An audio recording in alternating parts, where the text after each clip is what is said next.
어제 민주당은 추경에 예비비를 편성하는 경우가 어디 있느냐, 예비비는 부족하지 않다라고 말하며 국민의힘이 주장하는 재난 예비비 추경 편성을 반대했다고 합니다. 4조 8,700억 원이 이미 있습니다. 무슨 예산이 부족하다고 합니까? 이 중에 이 4조 8,700억 원의 예비비 한 푼이라도 쓴 거 있습니까? 거두절미하고 예비비 깎아서 마치 불난 것처럼 프레임을 이렇게 짜는 건 좀 과다하다고 생각해요. 실제 돈이 없으니까 그건 한 것이고. 아니, 지금 돈이 있는 거잖아요. 7천억이 넘는 건 돈이 있는 거잖아요. 산청 산불에 이미 4분이나 숨지고 산청 산불이 어마어마하게 번지고 있는데 아무런 논평 하나 제대로 내지 않고 수수방관했어요. 인생과 재난 대비에 올인 안 하고 엉뚱한 짓 하는 거는 국힘도 마찬가지 아니에요. 지난주에 이재명 대표가 이제 2심에서 무죄 선고를 받아서 민주당 이재명 대표가 공직선거법 위반 사건 2심에서 무죄를 선고받았습니다. 1심에선 징역형 집행유예를 선고받아 선거에 못 나갈 위기에 놓였었는데 여기서 벗어나게 된 겁니다. 진실과 정의에 기반해서 제대로 된 판결을 해주신 재판부에 먼저 감사드립니다. 이제 검찰도 자신들의 행위를 좀 되돌아보고 더 이상 이런 국력 낭비하지 않기를 바랍니다. 사필 기정 아니겠습니까? 법원 밖에서 선고 결과를 기다리던 민주당 의원 60여 명은 무죄 소식에 크게 기뻐했습니다. 법원 근처에 모인 이 대표의 지지자들도 환호성을 질렀습니다. 국민의힘 지도부는 공식 회의에서 이재명 민주당 대표의 무죄를 선고한 판사 개개인에 대해 비판을 쏟아냈습니다. 사진을 확대한 것을 조작이라고 인정하며 골프 반원을 무죄로 한 것은 판사들의 문해력을 의심케 하는 일입니다. 민주당에게 유리한 판결을 내린 사람들이 모두 우리법 연구회입니다. 그 우리법 연구회의 카르텔이 사실로 드러났다고 보는 것이 저는 맞다고 생각을 합니다. 한편 검찰이 오늘 상고하면서 이재명 대표는 이제 대법원의 판단을 받게 됐습니다. 두 분은 어떻게 보셨어요? 예. 저는 뭐 이게 이제 감량이 되더라도 유죄가 될 거라고 민주당 의원들도 그렇게 생각하셨고 어떤 민주당 평론가는 보니까 펑펑 우시더라고요. 아, 그래요? 왜 울어요? 너무 좋아서. 예. 그냥 지금 많은 분들이 저희들과 같이 눈물을 흘리면서 지금 방송을 보고 계십니다. 고맙습니다. 이 정도를 만드는 게 왜 이리 어렵습니까? 그 정도로 감격하는 거 보면 본인들도 무죄되기는 쉽지 않다 이렇게 생각했을 것 같은데 제가 찾아봤더니 1심 징역 집행유예형에서 2심 무죄가 된 경우가 3년 동안에 1.7%다. 그러니까 거의 기적적인 일인데 네네. 쟁점은 제가 먼저 좀 말씀을 드리면 두 가지였잖아요. 네네. 고 김문기 처장하고 이제 골프를 쳤느냐 안 쳤느냐 이 문제하고 백현동 아파트를 협박을 받아서 허가를 하는 것인가 국토부에서. 이건데 비유하자면 이런 것 같아요. 이제 두 가지가 있는데 김문기 처장 문제는 사법부가 굉장히 교묘하게 해석을 했더라고요. 예를 들어서 어떤 법조 전문 기자가 탕탕이 판결이라는 표현을 썼더라고요. 탕탕 이게 판결. 막 잘라놔서 결론을 보면 아닌 것 같다 이런 것이고 골프장 다녀와서 찍은 그 사진만 보더라도 이 사진이 한 10명 정도가 찍은 사진에서 그 부분만 골프 치고 와서 찍은 사진이라는 것을 얘기하기 위해서 확대해서 그 부분만 제시한 건데 이걸 조작됐다라고 이렇게 얘기를 한다든지 이런 부분들은 어떤 생각을 가지고 그렇게 판단하셨는지 모르겠는데 이건 상식에 맞지 않는 거죠.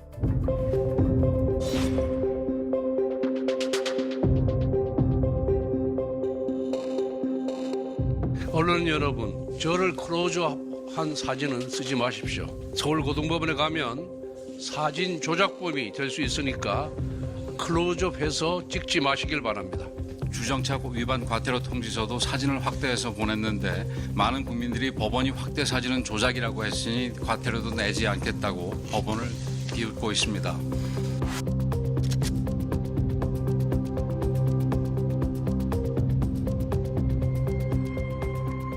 그리고 두 번째 이제 백현동 아파트는 건축 전문가들도 허가가 날 수 없는 아파트, 옹벽 아파트라고 하잖아요. 아파트 동 바로 뒤에 뭐 15m짜리 옹벽이 있고 그래서 종상향을 무려 용도 변경을 4단계나 해준 거는 있을 수 없는 일인데 이게 갑자기 이재명 대표가 협박받았다고 주장한 것에 대해서 법원이 약간은 과장된 의사표시였던 것 같다 이렇게 표현을 하는데 그래서 이런 얘기를 하잖아요. 이런 식이면 이제 앞으로 어떤 거짓말을 해도 뭐 그건 약간 과장된 것이야. 특히 선거법에 과장된 의사표시를 굉장히 중요하게 보는데 정말 좀 이상한 판결이다 이렇게. 네. 사실은 1심만 놓고 보면 선거법 요게 무죄 가능성이 많고 위정교사 그게 유죄 가능성이 맞아요. 그때 그런 얘기 일심을 있었어요. 거꾸로 놨잖아요. 예. 그러니까 1심을 전제로 놓고 2심을 보면 좀 이상해 보이긴 하지만 1심 전의 상황을 놓고 보면 그냥 2심이 더 정상적인 판결이라고 충분히 해석할 수 있는 여지가 있죠. 민주당 쪽에서는 그렇게 보고 있다. 저는 이거 보면서 국민의힘이 전략적 오판을 했다.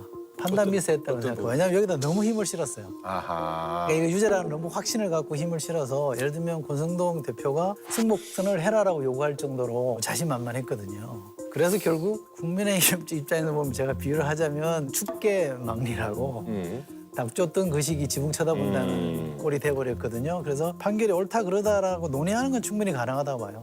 법원의 판결은 사회적 논의를 충분히 해서 또 검증해야 되니까. 그러나 판사에 대한 실명 비판까지 나서고 법원을 공격하는 거는 이거는 저는 좀 아니다라고 생각합니다.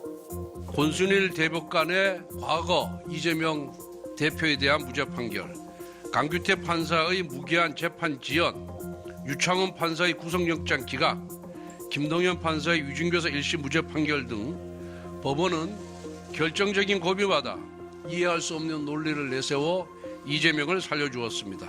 저도 여기에 과도한 정치적 해석이 개입되는 것은 참 안타깝게 생각을 합니다만 이 사건은 큰 그림을 봐야 되는 거거든요. 이를테면 김문기 전 처장에 관한 얘기는 이분을 정말 알았느냐 몰랐느냐가 왜 이렇게 큰 관심이 됐겠습니까? 대장동 사건의 아주 핵심적인 실무자였기 때문에 그러는 것이거든요. 그러면 대장동 사건을 이재명 대표 스스로도 정말 엄청난 치적이라고 말씀을 하시고 이 실무자를 데리고 해외 출장도 갔다 오고 골프도 쳤는데 나는 김문기 씨를 몰랐다 그러면 이거는 나는 대장동이라는 아파트가 지어지는 것도 몰랐으라고 얘기하는 거 똑같은 거예요. 그래서 큰 그림으로 보면 이거 김문기라는 사람을 몰랐다고 얘기하는 게 정말 웃기는 겁니다. 제가 국힘 볼 때는 느끼는 게 뭐냐면 이재명 포비아가 있는 것 같아요. 왜 저렇게 이재명에 대해서 저렇게 두려워하는지 잘 모르겠어요. 우리가 왜 중국 축구를 말할 때 공한증이라고 그러잖아요. 한국 축구 만나면 벌벌 떤다고 해서 공한증이라고 그러는데 무슨 공명증 있는 것 같아요. 그럴 필요 없어요. 그러니까 이런 거를 너무 드러내면 저 사람들이 뭔가 저렇게 자신이 없으니까 모든 걸 이재명한테 갖다 붙여서 그 길로 승부를 보려고 하는 거라고 비춰지니까 좀 그러지 않는 게 전 전략적으로도 좋다고 봅니다. 저희가 이재명 대표가 뭐 이렇게 무서워서 그러는 건 아니고요. 저희가 보기에도 이렇게 많은 이를테면 법적인 문제를 가지고 있는 정치 지도자는 대한민국 역사에 없었다. 지금 현재 받고 있는 재판만 5가지잖아요. 그러니까 그거는 기다려보자고요. 아니, 물론입니다. 그런데 그러니까 입에 맨날 하는 소리가 무죄 추정의 원칙 아닙니까? 기다리면 아니죠. 돼요. 그 부분을 저희가 걸러줘야 되는 것도 정치의 책무다라는 생각을 그러니까 할 일이 드리고요. 여당이 할 일이 많을 텐데 왜 이런 데 이렇게 에너지를 써요? 그 부분은 그렇고 제가 또 하나 꼭 좀 드리고 싶은 말씀은 이게 우리가 사법부가 너무 이념화됐다. 이제 그 이념화됐다는 징표가 우리법연구회라든지 어떤 특정 판사 중심으로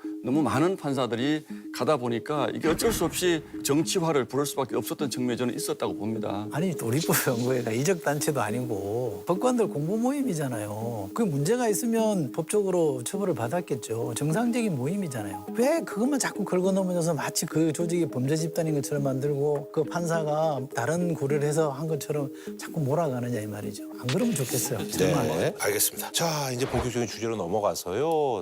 이번에 정말 산불이 최악의 피해를 끼쳤습니다. 그래서 이제 경남 산청하고 이제 경북 의성에서 시작이 됐는데요. 말 그대로 역대 최악의 산불입니다. 산불은 강한 바람을 타고 경북 북부와 동해안 지역까지 번졌고 무엇보다 희생자가 너무 많습니다. 탈출 행렬이 이어집니다.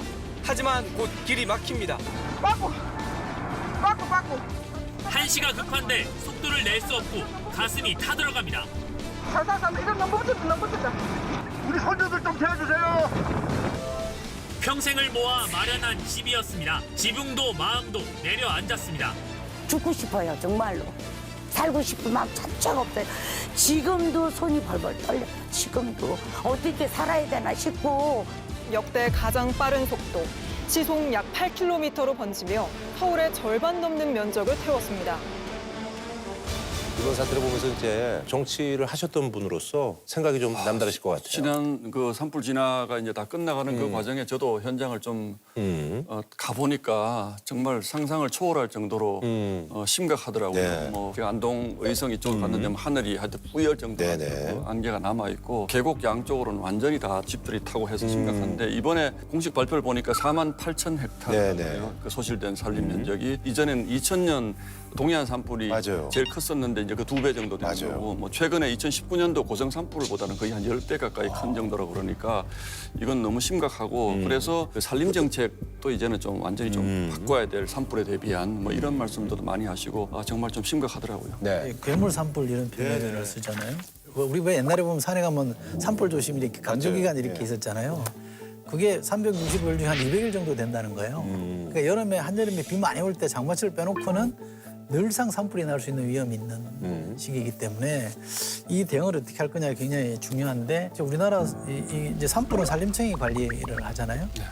전 무슨 이게 잘 안 맞는 것 같아요. 왜냐하면 불을 제일 많이 알고 불을 제일 많이 다루는 쪽이 소방청이니까 소방청으로 좀 일어나 시켜주는 게 좋을 것 같고. 산불과 관련해서. 예. 산불이 동해안 쪽으로 많이 나잖아요. 네네. 거기가 소나무가 많다는 거예요. 근데 이게 침엽수는 잘 타거든요. 침엽수의 대표적이라고 할 수 있는 소나무의 경우에는 송진을 함유하고 있습니다. 즉 휘발성 물질이라고 생각을 하시면 되는데요. 활엽수와 달리 침엽수는 지금 같은 봄 시기에는 잎이 달려 있습니다. 그렇기 때문에 휘발성 물질의 탈 물질들이 지금 봄에 많이 있다. 그래서 활엽수보다는 좀 많이 탄다라고 생각을 해주시면 되고요. 네. 오른쪽에 있는 게 침엽수로 보입니다. 지금 불을 다시 붙이는 것이 아니라 침엽수의 경우에는 불이 꺼졌다가 다시 타는 모습을 볼 수 있네요. 네, 그렇습니다. 저걸 이제 재발화라 그러는데요. 재발화. 잔불이 소나무 잎이 그 참나무 잎보다 불이 붙으면은 1.4배 더 뜨겁고 2.4배 더 오래 지속된다는 결과도 있습니다. 예. 우리는 산불나무 싹 다 불목해버리고 거기다가 다 소나무 심거든요. 그러니까 화렵수들이 사라지기 시작해요. 근데 중국하고 일본도 산불이 감소하는 추세인데 우리만 급증하는 추세고 대형화되는 추세거든요. 그럼 그걸 비교해보는 학자들의 얘기는 거기는 소나무를 일부러 심지 않는다는 거예요. 그냥 내버려 둔다는 거예요. 그런 점에서 보면 산림청이 하는 소나무 위주의 산림 정책이 빚은 저는 인재라고 보고요. 근데 그 저기 소나무를 그렇게 많이 심는 이유는 뭐예요? 소나무가 잘 자란다는 게 있죠. 잘 자라고. 빨리 자라요. 그리고 빨리 자라고 그걸 벌목하고 나무 쓰임새가 많이 있기 때문에 활용도도 있고 해서 이제 소나무 위주로 많이 가고 있죠. 근데 관련해서 이제 저희가 숲가꾸기 운동이라는 거를 계속 하고 있거든요. 지금 한 30년 가까이 하고 있는데 그냥 산을 두면 그 화렵수가 많이 자라기 때문에 산불이 덜 번진다는 거거든요. 근데 이제 숲가꾸기 운동을 많이 하면서 이제 너무 이제 침엽수림 중심으로 이제 숲가꾸기가 됐고 송이 숲가꾸기 운동. 그 지금 그 이번에 산불이 많이 번진 지역들이 되게 송이 주산지들입니다. 의성, 청송, 영덕 이렇게 가면서 이제 송이 숲 가꾸기 운동을 하면서 결론적으로 말씀드리면 숲이 굉장히 건조해졌다. 이제 우리 수종 관리라든지 또 이런 재난에 대한 그 산림을 어떻게 가꿀 것인지 생각해 볼 때는 된 것 같아요. 자, 어쨌든 말이죠. 이제 그 위기 극복에 사실 이제 총력을 좀 이렇게 쏟아야 되는데 산불 피해서 추경에 있어서 여야가 또 입장차를 보이면서 다툼이 있습니다. 어제 민주당은 추경에 예비비를 편성하는 경우가 어디 있느냐. 예비비는 부족하지 않다라고 말하며 국민의힘이 주장하는 재난 예비비 추경 편성을 반대했다고 합니다. 일방적으로 예비비를 삭감한 것에 대한 대국민 사과와 함께 재난 예비비 추경 편성에 적극 협조할 것을 요구합니다. 마치 예산이 삭감돼서 예산이 없어서 산불 대책을 제대로 집행하지 못하는 것처럼 거짓말을 하고 있습니다. 지금 현재 산불 대책에 사용될 수 있는 국가 예비비는 총 4조 8,700억 원이 이미 있습니다. 무슨 예산이 부족하다고 합니까? 이 중에 이 4조 8,700억 원의 예비비 한 푼이라도 쓴 거 있습니까? 망연자실하게 앉아 계신 그 이재민들 눈앞에서 이런 거짓말 하면서 장난하고 싶습니까? 양심이 있어야지. 이 내용에 대해서 두 분의 얘기를 좀 들어볼게요. 이거 제가 일단 뭐 팩트체크 좀 해드릴게요. 작년에 정부가 편성한 예산이 4.8조 8천억 원이에요. 예비비가. 이 중에 2조 4천억 원을 민주당이 삭감을 했죠. 이 가운데 목적 예비비, 그러니까 뭐 산불이라든지 수해라든지 이런 데 쓸 수 있는 목적 예비비가 1조 6천억 원입니다. 근데 그 1조 6천억 원 가운데 1조 2천억 원은 교육 예산이에요. 무상교육이라든지 유아교육비. 그러니까 결국 남는 거는 4천억 원입니다. 그리고 각 부처에 또 이게 재난 대비 예산이 있는데 민주당 주장대로면 뭐 농식품부에 1,600억 원, 해수부에 250억 원 이런 걸 다 합치면 이게 재난 예산이라고 그러는데 실제로 농식품부의 그 재난 예비비는 산불에 쓸 수가 없게 돼 있습니다. 해수부 영원히 산불에 전혀 쓸 수가 없어요. 그래서 저희가 이렇게 해보면 쓸 수 있는 돈이 한 6천억 원 정도가 남아 있는데 예비비가 돈이 자꾸 충분하다고 말씀하시는 거는 왜 그런지 저희는 사실 좀 이해하기가 어렵습니다. 그러니까 예비 깎은 거는 이제 절반으로 깎은 거는 팩트고 예산을 깎았다는 것에 대해서 예비비는요. 우리가 통상적으로 이런 사건이 나기 전에 판단해 보면 예비비는 불용 예산이 많잖아요. 2023년인가요? 그때도 예산 짤 때 보면 4조 6천억 정도 됐던 거를 한 3조로밖에 안 썼어요. 많이 남아요. 그러면 그 돈을 깎는 것이 그렇게 불합리한 판단은 아니잖아요. 그러나 결과적으로 이런 일이 생겼는데 돈이 부족하게 됐다라는 게 판명이 되면 그때 책임 추구도 될 일이잖아요. 근데 내가 좀 답답한 거는 이게 재난의 정치와 정쟁화가 너무 심하다. 그러니까 거두절미하고 예비비 깎아서 마치 불난 것처럼 프레임을 이렇게 짜는 거는 좀 과다하다고 생각해요. 그러니까 저희가 짠 프레임 아닙니다. 아니 지금 문제 제기를 지금 예, 예. 국힘에서 제일 먼저 했잖아요. 실제 돈이 없으니까 그건 한 것이고. 아니, 지금 돈이 있는 거잖아요. 7천억이 넘는 돈이 있는 거잖아요. 그 돈 갖고 할 수 있는 걸 하고 그러면 추경 짤 때 만약에 민주당이 엄한 소리 한다 그러면 문제 제기를 해야지. 너무 이렇게 문제 제기를 하니까 저거는 너무 정쟁화시키는 거 아니냐 지금. 사람들이 힘든데 그것도 전략적으로 왜 이런 너무 말씀을 비싸요. 드리냐면 21일 날 산청에서 처음으로 산불이 났습니다. 열흘쯤 전인 거죠. 24일 날 민주당이 뭘 했냐면 광화문 천막 당사를 만들었습니다. 그때까지 민주당은 산청 산불에 이미 4분이나 숨지고 산청 산불이 어마어마하게 번지고 있는데 아무런 논평 하나 제대로 내지 않고 수수방관했어요. 아니 그러면 그런 상태에서 저희가 예비비가 지금 없어서 빨리 예비비 편성하자고 얘기한 거를 너무 서툴렀다고 얘기하시는 아니죠.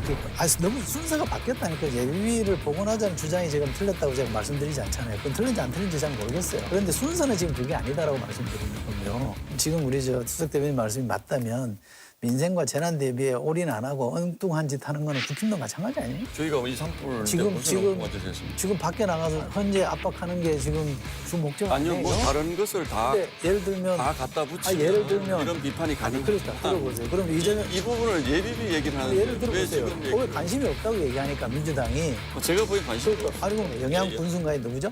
영양 군수가 지금 울면서 헬기 좀 지원해달라고 화성해서 중앙정부나 경북도청이 지원 안 해준다고 좀 울며불며 얘기했잖아요. 그게 무슨 얘기예요, 결국?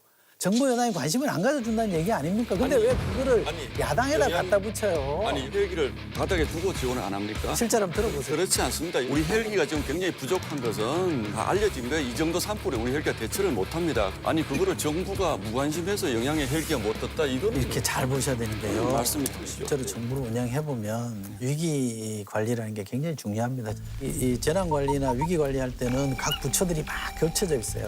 그럼 이거를 교통정리해주고 집중해서 뒷일을 생각하지 말고 내가 책임질 테니 해다오라고 요구할 수 있는 사람이 대통령이고 총리고 컨트롤 타워 역할을 그렇게 해주는 거예요. 근데 지금 위기관리센터가 역할을 안 했잖아요. 영양군수는 영양군수 입장에서 우리 뒷산에 불이 났으니까 너무 답답하고 울분도 솟고 하셨겠죠. 그러나 그걸 가지고 정부가 무관심했다라든지 책임 있는 자세를 가지고 아니 저희가 왜 책임이 없습니까? 지역 주민한테 이게 한 27만 명 정도 여기 이제 30만 원씩 일단은 지급을 하겠다, 지원하겠다라는 기사가 있는데 22만 명 실제적인 피해가 없었는데 지원금을 받게 되는 그런 거여서 이거에 대한 또 얘기들이 좀 있더라고요. 네. 제가 이제 현장을 가서 들은 얘기예요. 이철우 경북지사님한테 대부분이 고령자분들이세요. 그래서 무슨 가재도구를 챙겨서 나오고 이런 분들이 없고 그냥 쓰레빠 신고 그냥 누가 막 빨리 피난합시다 그러니까 나온 분들이 대부분이어서 길에도 불이죠. 마을에도 불이죠. 갈 수가 없어요. 올라가 이불 하나 들고 가방 메고 바닷가로 내려갔어요. 옷도 없고 신발도 없어서 연히 고통스럽다. 그래서 당장 몇십만 원씩이라도 좀 지급을 해가지고 이분들이 지낼 수 있게 해주자 이런 취지였던 것 같은데 물론 뭐 27만 명 전체가 꼭 필요하냐라는 것에 대해서는 이견이 있을 수 있지만 그 지역 경제 자체가 완전히 마비되다시피 했으니까 뭐 그런 차원에서 지급한 걸로 이해를 하고 있습니다. 저는 뭐 30만 주는 거 좋다고 봅니다. 광역단체에 그 정도 재량을 못 갖겠습니까? 그리고 그게 뭐 진짜 피해 본 사람들을 준다라고만 하면 이게 피해 산정하고 뭐 검증하는데 시간 더 걸리기 때문에 그냥 전체를 이렇게 아울러서 주는 것도 저는 나쁘지 않다고 생각합니다. 뭐 산불 진압할 때 이제 가장 효과적인 게 이제 뭐 헬기인데 헬기가 부족하다. 한 번에 물 3,000리터를 담을 수 있는 러시아산 중형 헬기 카모프입니다. 산림청이 주력으로 사용하는 헬기로 모두 29대가 있습니다. 하지만 8대가 이번 산불에 투입되지 못하고 멈춰서 있습니다. 부품이 없어 수리를 못하는 겁니다. 뭐 이 문제는 사실 이제 윤석열 정부 출범 초기부터 계속 지적돼 온 그런 문제라고 하는데, 예. 이것과 관련해서 제가 꼭 당부드리고 싶은 말씀은 국회 상임위 가보면 이런 것들이 좀 짚어지거든요. 여야를 막론하고 이런 문제 제기를 미리미리 해줘요. 그럼 행정부가 국회에서 얘기하는 거는 좀 피하려고 하는 생각만 하지 말고 좀 귀담아 듣고 뭔가 좀 대책을 세우는 미리 대비하는 계기로 삼으면 좋겠다라는 게 하나 있고요. 또 하나는 헬기로 끄는 건 한계가 있다는 거예요. 그러니까 나무 위에 이파리까지 확 다 타는 거를 수관화라고 하는데 소나무가 그게 아주 심하다는 거잖아요. 근데 이렇게 되면 불이 막 날아다니는 거거든요. 그럼 그 위에 워낙 온도가 높기 때문에 헬기가 떠서 진압하는 게 끄기가 어렵다는 거예요. 그러니까 사실상 헬기는 안 탄 지역에 가서 물을 뿌리해서 좀 막는 효과를 누린다는 거거든요. 그렇게 보면 장비 위주의 어떤 진화라는 게 한계가 있다. 네. 나무를 혼혈으로 좀 바꾼다든지 산림 정책의 전환. 그렇게 해서 자연의 힘에 의존하는 게 좀 많이 필요하다. 조금 저는 발상의 전환을 할 때가 됐다고 봅니다. 근데 사실 뭐 말씀하신 것처럼 모든 국회 때 뭐 상임위 때마다 그 헬기 문제는 지적을 합니다. 뭐 꼭 저희만 한 게 아니고 뭐 예를 들어서 이번에도 그 헬기 예산 172억 원 올해 기재위에서 그게 통과가 됐거든요. 이게 뭐 여야 합심해서 통과됐는데 이제 전체 예산 심의 과정에서 또 삭감이 됐으니까 그 부분을 뭐 정쟁으로 얘기하지 말으시는 게 제가 그 얘기는 안 하겠는데 그게 모든 국회에서 했고 이런 부분들은 늘 이제 반복돼 왔던 문제고 또 헬기가 모든 것을 해결해 주는 문제는 아니지만 그래도 전체적으로 보면 20년 이상 된 노후 헬기가 많다고 하니까 이번에 또 한 분이 그 의성에서 그 순직하신 분은 31년 된 헬기를 모셨으니까 이런 부분들은 우리가 조금 돈이 들더라도 좀 보완을 하되 전반적인 검토가 필요하겠죠. 네, 이번에 이제 또 이제 사실 문제점으로 이제 거론되는 게 이제 그 임도라고 해서요. 산림관리를 위해서 이제 만들어진 도로인데 임도가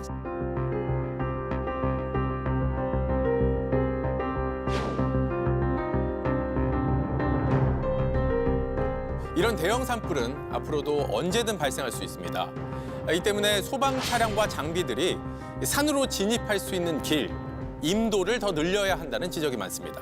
이 임도 밀도는 헥타르당 4.1m입니다. 미국의 절반도 안 되고 일본의 6분의 1, 독일의 7.5% 수준에 그칩니다. 산림에서 100m가량만 가면 임도에 닿는 독일과 달리 한국에선 평균 1km 이상을 가야 합니다. 근데 그거는 이제 좀 사람들마다 좀 임도에 대한 평가가 좀 다른데요. 네. 어떤 분은 임도 때문에 산불이 더 번진다고 하는 분들이 그래요? 있고 어떤 분은 임도 때문에 그나마 이제 차가 들어가니까 진압할 수 있다, 진화할 수 있다 이렇게 얘기하는데 우선 이제 산불이 막 번지고 있을 때는 임도 따라 차가 못 들어간다는 거예요. 그렇죠. 그건 그렇겠죠. 그리고 네. 이제 이게 임도를 잘못 내다 보면 바람이 글로 통하잖아요. 그럼 불길이 글로 길을 내주는 효과가 있을 수 있기 때문에 산림청과 좀 반대 입장에 서 있는 분들이 하는 얘기는 소나무 위주로 재발하지 마라. 그다음에 임도 늘리려고 하지 마라. 이 두 가지를 노래를 부르거든요. 근데 산림청은 완고합니다. 완강하게 임도를 늘려야 된다는 주장을 하고 있어서 저는 뭐 제가 이게 어느 게 맞는지 판단을 잘 못하겠습니다만 전문가가 아니기 때문에 임도 만능주의는 아닌 것 같다는 생각을 합니다. 이제 두 가지가 있는데 임도도 일반 임도가 있고 산불 진화가 가능한 임도가 있거든요. 소방차가 들어가야 될 것 아닙니까? 그렇죠. 근데 일반 우리가 생각하는 임도는 소방차가 들어갈 수 있는 정도가 아니니까 산불만을 염두에 두면 소방차가 들어갈 수 있는 화재 진압용 임도가 필요한데 그러면 이제 제일 좋은 거는 헬기 못 드는 밤에도 어쨌든 그 현장 접근에까지 진입하는 것은 어느 정도 수월하다 이런 것인데 이제 임도가 주로 많이 발달된 나라들은 벌목을 많이 하는 나라들이거든요. 이제 벌목하면 나무 싣고 내려와야 되는데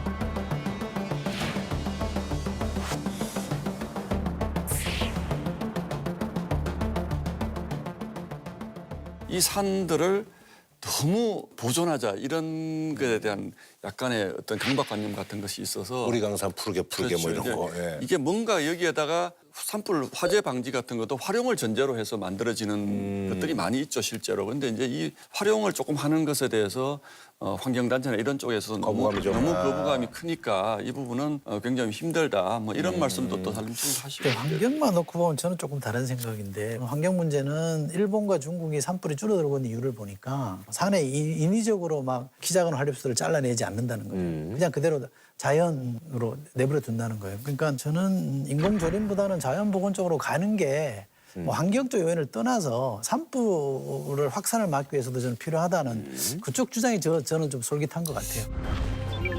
불은 껐고 이제 복구의 시간입니다. 일단 집이 가장 급합니다. 이 집을 지어가지고 내가 사고 사는 걸 보나 집 짓는 걸 보나 싶다고. 조립식 주택 같은 임시 주거 시설을 준비하고 있는데 피해 본 곳이 너무 많아 조사부터 만만치 않습니다. 그게 아마 시간이 많이 걸릴 것 같아요. 그거는 뭐 인력으로 해야 되는 거기 때문에 그거는. 불에 탄 산림을 되살리는데 수십 년이 걸립니다.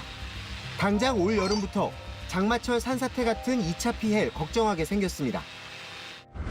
예, 사실 이제 그 도심의 어떤 그 스윙풀 같은 경우는 이거 좀 느끼는 게 좀 다를 것 같긴 해요. 그래서 이번에도 이제 그 명일동에서 서울 강동구에서 갑자기 땅이 꺼지는 사고가 발생했습니다. 차량은 튕겨져 다시 도로 위로 올라왔지만 뒤따르던 오토바이는 미처 피하지 못하고 그대로 추락합니다. 상수도 배관이 파열되면서 2,000톤 넘는 물도 쏟아졌습니다. 싱크홀안이 그야말로 거대한 뻘이 돼버린 겁니다.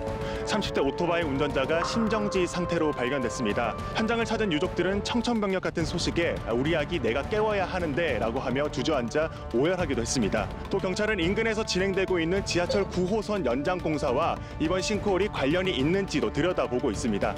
그래서 사실 이제 많은 분들이 이 부분에 대해서 이제 얘기들을 많이 하더라고요.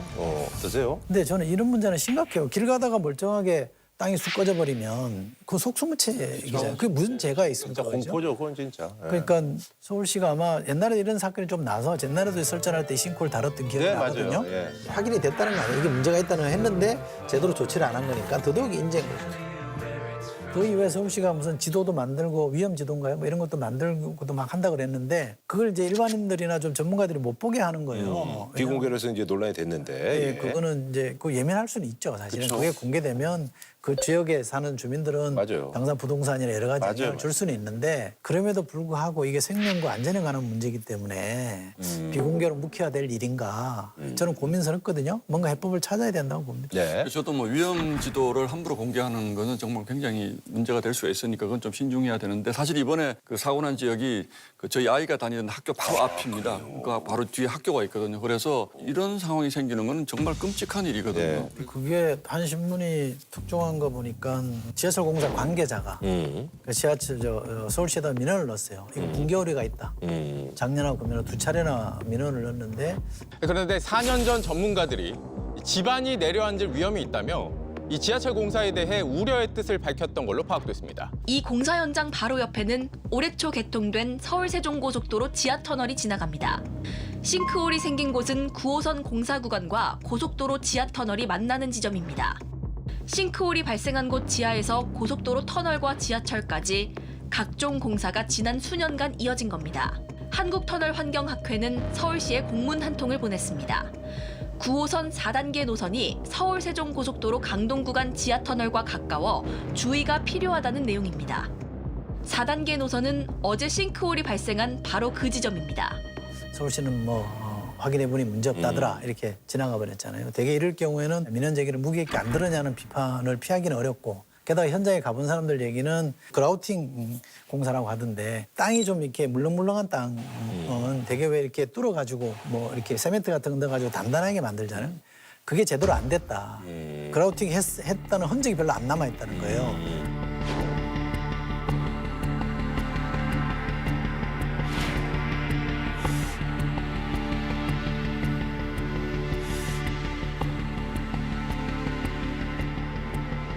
약간 부실 공사가 이루어졌다. 그래서 이거는 전형적인 인지 아니냐. 사전에 시그널을 줬는데 안 받아들여서 무심하게 대응했으니. 그래서 서울시도 최선을 다한다고 뭐 하고 있겠지만 이런 경우는 정말 냉정하게 원칙대로 해야 될 것 같아요. 그래서 이 강동구가 지금 여기만 그런 게 아니고 지금 특히 이제 서울시 외곽으로 뻗어나가는 곳은 경기도에서 들어오는 뭐 지하 터널 공사 이런 게 굉장히 많다는 거잖아요, 지금. 그래서 위험지도 전체를 우리가 공개할 필요는 없지만 특별 관리 지역 같은데 이런 데를 좀 설정을 해서 신고가 들어오지 않더라도 서울시가 자체적으로 좀 점검만 같은 걸 만들어서 수시로 가서 뭐 제대로 하고 있는지 이런 부분들 정말 꼭 좀 해주셨으면 좋겠어요. 이거는. 제가 정부에 몸담아 있을 때 보니까 결국 이제 그 정부를 책임지고 있는 사람이 어디에 관심을 두느냐에 따라서 행정 조직 전체가 이제 관심을 갖느냐 안 갖느냐의 문제거든요. 오세훈 서울시장이 좀 각별한 관심을 가지고 이 문제를 좀 대해주면 좋겠는데 다른 문제 때문에 좀 스트레스를 많이 받고 있겠지만 여기에 뭔가 좀 집중하면 좋겠다는 생각이 들고요. 그래서 저는 뭐 오세훈 시장님이 안전이나 이런 부분에 이렇게 무신경한 분은 아니에요. 실제로 얘기해 보면 공사 같은 것도 그런 위험도 이런 거 굉장히 신경 많이 쓰긴 하는데 결과적으로 사고가 나고 있으니까 이 부분은 TF 같은 걸 구성해서 상시로 점검해서 큰 사고 안 나게 좀 예방해야 되지 싶습니다. 네, 아까도 말씀하신 것처럼 이제 연평균 한 198건 정도가 이제 싱크홀 사고가 나는데 전문 장비가 9대밖에 없고 전문 인력이 12명이라니까 진짜 턱없이 부족한 거예요. 선진국과 선진국 반열에 들어가지 못한 나라들의 차이를 보면 우리가 이제 경제적으로는 부유해졌지만 뭔가가 터지지 않으면 안 한다는 거예요. 이제 이런 부분들은 이제는 우리가 비용이 좀 들고 하더라도 터지기 전에 막을 수 있는 시스템 같은 거를 이제 갖춰야죠. 좀 정쟁 같은 거 좀 줄이고 이런 거에는 좀 합의해서 여야가 해야 될 것 같습니다. 안전한 나라가 인류 국가예요. 그렇죠. 그럼 안전한 나라가 인류. 네.